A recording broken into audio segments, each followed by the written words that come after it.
Nancy Pelosi's Democrat leadership position in the House may be in trouble. After a series of Democrat losses in special congressional races, there have been subtle signs of dissatisfaction with Pelosi. For instance, a subtle mob carrying torches gathered subtly outside the Capitol yesterday, subtly screaming, "Give us the monster." They then chased Pelosi to an old windmill and set it on fire, trapping Pelosi in the flaming structure as it collapsed. Pelosi was later found frozen beneath the wreckage and brought back to life by the humpback dwarf Igor in the sequel entitled Pelosi Meets the Wolfman. Pelosi has been in the top Democrats' House spot since 2003.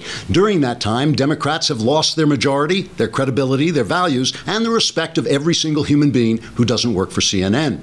But Pelosi supporter Adam Schiff says, quote, "Democrats will never abandon something simply because it isn't working. Our policies have destroyed black communities, undermined decent values, and mired women in a victim mentality that has ruined their lives, and yet we haven't changed any of them. Pelosi's leadership is in keeping with that great tradition." Unquote. Schiff then went home to watch the old James Bond film From Russia with Love, looking for evidence that Donald Trump was involved with deadly Soviet agent Rosa Klebb. Pelosi herself has been defiant in the face of Democrat calls she be removed from leadership, then tarred and feathered, then tossed into the Potomac and pelted with rotten fruit until she washed up on shore, then flogged out of the city. Pelosi points to the fact that she has been an excellent fundraiser who recently channeled more than $30 million into winning Georgia's 6th district.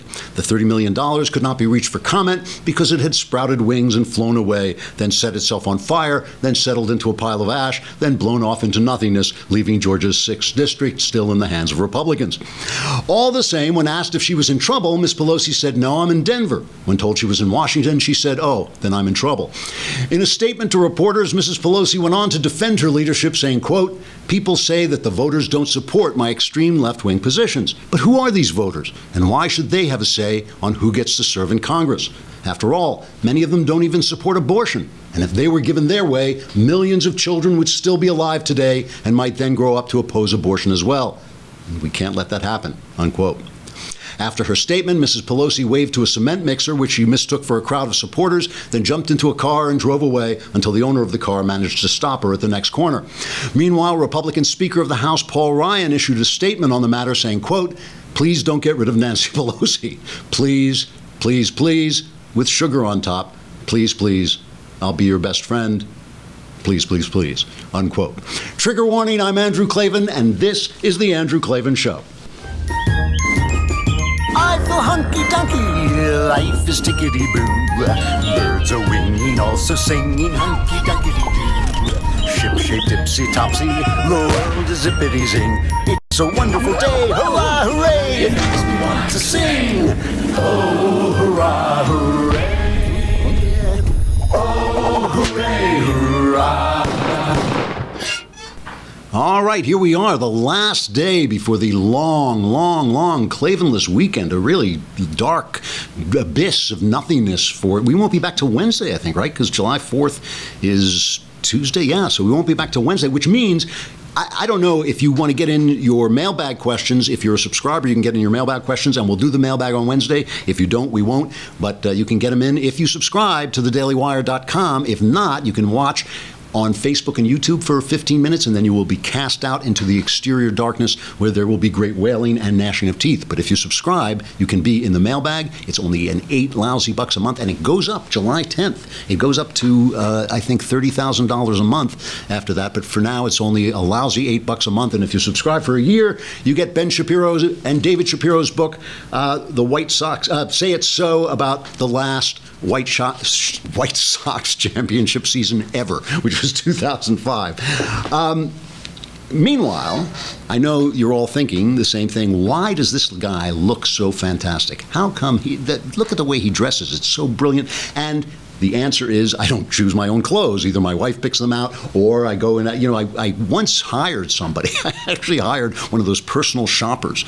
And it was like being a cutout doll, and you stand there and all this. And the thing is, all that is expensive. You don't have to do it. You can just go to the 5-4 Club, because the 5-4 Club will help men dress, will help you dress for a low, low price, okay? What it does, look, it doesn't have to cost a fortune. What you do is you go on 54club.com and they will send you a curated box of 2 to 3 items that are handpicked to match the current season and your style. You answer a questionnaire, let them know how you want to look. You know, you can go on the site. I shouldn't have to sell it to you. Go on the site, look at the clothes. You'll see they're really nice. They've been helping men with fashion for over 15 years, and they have shipped to over 100,000. They ship now to over 100,000 men every month. They know what they're doing, so if you don't, that's okay, and if you're male, you probably don't. 54 Club will help you build your wardrobe 1 month at a time, and when you look good, obviously you feel good. This is why I'm so happy, because I look like this. That's the thing. You will get $120 worth of clothes for just $60 a month, and you can cancel anytime, no commitments. If you pay into the club, you get special offers like 50% off items on their online, and the price that goes into the club, which I think is like $5, is not very much, but that piles up and goes against the price of the clothes. So it's not just thrown away. Here's what you do. You go to 54club.com right now and enter the promo code Klavan, K-L-A-V as in Victor, A-N, and they will give you 50% off your first month's package plus a free pair of sunglasses, which is much better. They're offering, I think, 10-20% for everybody else, but if you put in Klavan, 54club.com, and you put in the promo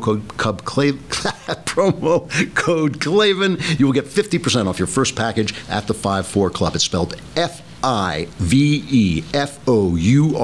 club.com. Put in promo code Klavan, you'll get 50% off. Boy, I tell you, I look great, but I can't talk worth a damn. All right. You know, so all week long, the big story this week, I mean, it really has been the big story. The big story has been the press, the media. It is in free fall. It is swirling down the drain. And CNN especially has just been, they've been the symbol of fake news. So we're going to start off the show today with my new Prager University video, PragerU video. What is fake news? Take a look. You've probably heard a lot of people recently screaming and yelling about fake news. Charges fly from all points on the political spectrum. This story is mistaken. It's fake news. That statement is incorrect. It's fake news. But to my mind, these arguments miss the point. Mainstream American news is all fake because the major news outlets are so consistently biased toward the left that whether any given story they report is factual or not, their overall reportage is essentially leftist propaganda. You can complain about the right-wing slant of Fox News all you want, but left-wing ABC, CBS, NBC, MSNBC, and CNN have combined almost 10 times the viewers. Look, the chief journalist at ABC is former Clinton operative George Stephanopoulos. The president of CBS News is David Rhodes, the brother of a former senior Obama staffer. Comcast, which owns NBC, is run by a major Democrat donor. Same for the leadership at CBS and Time Warner, which owns CNN. Only 7% of American journalists identify as Republican. And while a lot of news outlets forbid their reporters to donate to candidates, 96% of those who did donate last time out gave to Hillary Clinton. These journalists claim that despite the fact they're all Democrats, they can be objective. It just ain't so. Psychologists have shown that when people associate almost exclusively with those who agree with them, they suffer from groupthink and confirmation bias and lose their ability to see events clearly. Now, it's not that these journalists are liars, exactly. It's that their bias skews their reporting in very specific ways. Let me give you Andrew Klavan's 3 rules of mainstream media journalism. These can transform any story, whether it's true or not, into fake news. Rule number 1. Whenever left-wing prejudices are confirmed by a single event, that event is treated as representative. But whenever left-wing prejudices are contradicted by a single event, that event is treated as an isolated incident. And if you treat it as representative, you are deemed to be hateful. So, for instance, a white cop shoots a black suspect. The mainstream media treats that story as representative of general police racism, even though studies show cops don't use deadly force more often on blacks than on whites. On the other hand, if a Muslim commits an act of terrorism and someone is bold enough to point out that the terrorist act is, in fact, representative of the daily acts of Muslim terror around the world, this is considered Islamophobic. The leftist media cherry picks when an event illustrates a larger narrative. That's fake news. Rule number 2. When a scandal breaks on the right, The news is the scandal. When a scandal breaks on the left, the news is who wrongfully disclosed that scandalous information. Thus, when the media wanted to raise suspicions that Donald Trump was somehow in league with the Russians, they freely quoted illegally leaked information from intelligence sources. But when Congressman Devin Nunes announced he had information that the Obama administration might have misused intelligence against Donald Trump's transition team, the story became, how did Nunes get that information? And did he do it legally? The scandal meter is heavily weighted to fall to the right. Fake news. Rule number 3. Individual extremists on the right are highlighted, but the overall extremism of the left is ignored. In one of the fakest fake news stories in recent history, the mainstream media rose up as one to tar conservative Tea Party members as racist, when all they really wanted were lower taxes and less government spending. Reporters gave the Tea Party disparaging nicknames, represented their almost universally peaceful gatherings as ugly and violent. And whenever an individual Tea Partier said something wrong, it was cited as evidence that the movement itself was tainted. Meanwhile, the continually violent, vandalizing, anti-Semitic socialist movement that went by the name of Occupy Wall Street was hailed by journalists as an important social development, right up to the moment it vanished without a trace, except for the piles of litter its protesters left behind.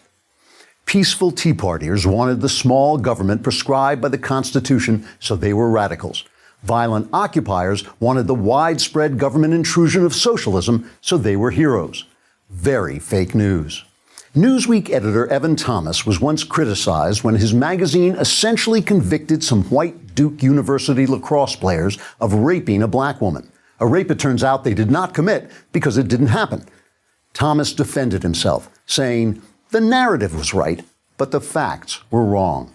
The mainstream media almost always get their left-wing narrative right, whether the facts support it or not. That's called confirming your own prejudices. It's called bias. It's called fake news. I'm Andrew Klavan for Prager University. Oh, that was really good. That's the first time I've seen that. That guy's brilliant. Who is? Oh, that's me. Anyway, this fake. This is a good time to remember, by the way, that fake news was a media invention. The phrase came from the media. It didn't come from Donald Trump. It came from the media attacking sites like Breitbart, which were openly pro-Trump. They weren't trying to be fair, and it blew back in their face, just like this Russia scandal is blowing back in the face of the Democrats. And if you want to see, so all week long we've been covering Project Veritas, and James O'Keefe got some undercover stuff where people at CNN were saying that this Russia story that they have been pushing and pushing and pushing unbelievably for every month January, February, March, April, May, June. That's 6 months, the first 6 months of the Trump presidency, that it's all a fraud. I told you, of course, you come to the show, which is where the future comes to announce itself. I told you months ago that this thing was a fraud. Now they've caught Van Jones, one of the leftiest of leftist commentators on CNN. Project Veritas caught him in this little clip. What do you think is going to happen this week? With the whole Russia thing. The Russia thing is just a big nothing burger. Really? That's just a nothing burger. This is after he walks off the air. No, this is all they've been talking about. All they have been talking about. So, and as I keep saying, it's not just about these stories that are untrue. And as that video points out, it is about all the assumptions of the left, the way they're talking about this, this health care bill, the way that the ideas they have, that somehow the assumption that if the government isn't giving it to you, you aren't going to get it, that it's better to redistribute wealth than create wealth. If we let the free market take care of health, its prices would drop just like the prices of television drops. The day that leftists declare that television is a right, the price of TVs will never drop. And if you think this isn't getting to the people on CNN, I got to play this one clip because it's just hilarious. This is Chris Cuomo, the dopiest man on TV except for Don Lemon, who is the dopiest man on TV except for Chris Cuomo. He's interviewing Senator Ron Johnson. Here's the setup. The setup is they are rewriting the health care bill, right? They're supposed to rewrite it by tomorrow so they can consider it over the long weekend, come back, and vote for the bill. So Johnson is describing to Chris Cuomo, who looks like he's never heard this. The look on his face, if you're not watching, is like he's never heard this idea before. He's describing why a free market solution might be better, and Cuomo blows up about the fake news thing, which has nothing to do with anything. It's hilarious. Take a look. Get rid of all the market reforms, give Americans the freedom and insurance companies to design products that people can afford that suit their needs, and we won't be spending so much money on subsidies, and people will have, in terms of net effect, in terms of premiums, they won't be harmed. But two things on that. We need information, and the debate on this thing has been completely distorted using incorrect information. Well, two things about that. Well, first of all, one thing.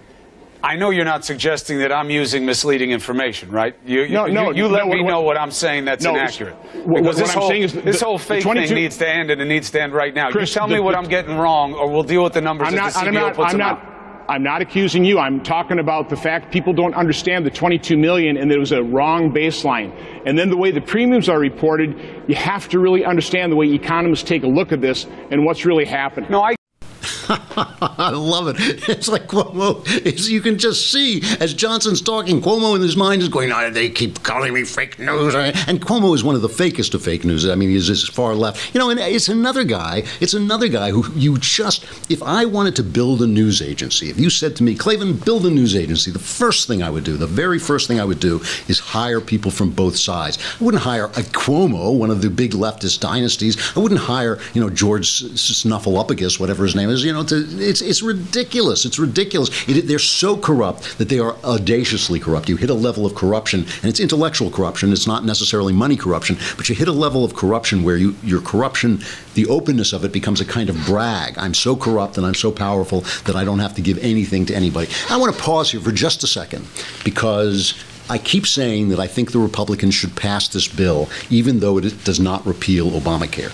And I don't think they can find their way to repealing Obamacare. I wish they could. If I thought there was a path forward to that outcome, I would be for it. But I don't think they can. And as I keep saying, Donald Trump is too unreliable as a conservative for us to lose the House and for us to lose support. Dan Henninger in the Wall Street Journal today wrote this piece called Should Trump Abandon the GOP?